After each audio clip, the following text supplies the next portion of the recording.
How I built a $1,000 month dividend portfolio in 2026.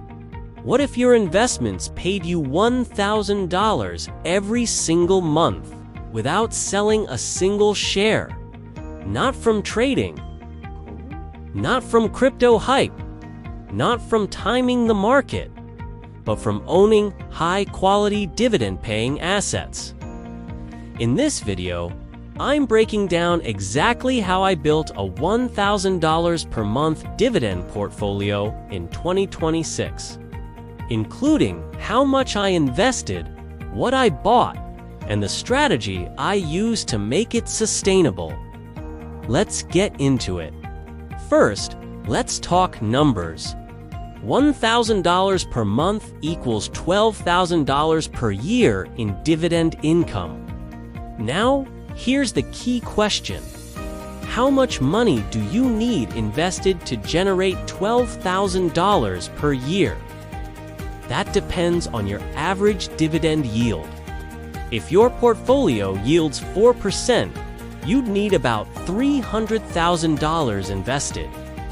$300,000 multiplied by 4% equals $12,000 per year.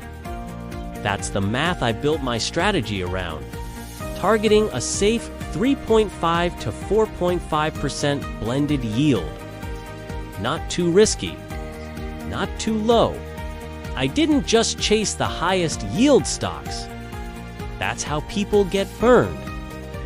Instead, I built my portfolio in 3 layers. First, dividend ETFs, forming the foundation at 50%.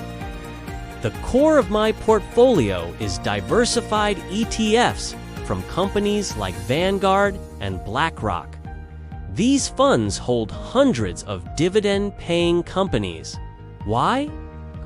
Because diversification reduces risk. Instead of betting on one stock, I own entire sectors: healthcare, consumer staples, industrials, and more. This makes up about half of my portfolio and produces steady, reliable income. Second, blue-chip dividend stocks, making up 30%. Next, I added established companies with long histories. These are large, stable businesses that generate consistent cash flow. These stocks typically yield between 2.5% and 4%, but they grow their payouts over time. This is important because inflation is real. If your dividends don't grow, your income shrinks in purchasing power. Third, higher yield assets at 20%. Finally, I added a small portion of higher yield investments, like REITs. This boosts overall yield closer to my 4% target, but I kept this limited to 20% to manage risk. High yield can be great, but only in moderation. Now let's talk timeline. I didn't build this overnight. It took consistent investing, reinvesting dividends, and increasing contributions over time.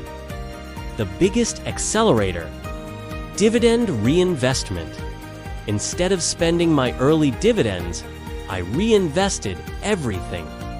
That snowball effect is powerful.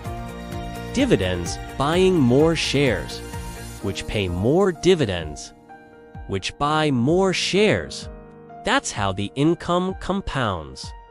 Now, I want to be clear, dividend investing isn't magic. Stocks can drop. Dividends can be cut. Markets fluctuate. But by focusing on diversified funds, financially strong companies, and sustainable payout ratios, I reduced the risk.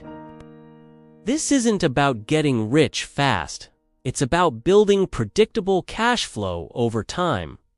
So that's exactly how I built a $1,000 per month dividend portfolio in 2026. It took strategy, it took patience, and it took consistency. If you want, I can break down the exact allocations and percentages I use in my portfolio. Just let me know in the comments. And if you're building your own dividend income stream, subscribe, because we're turning investing into income. See you in the next one.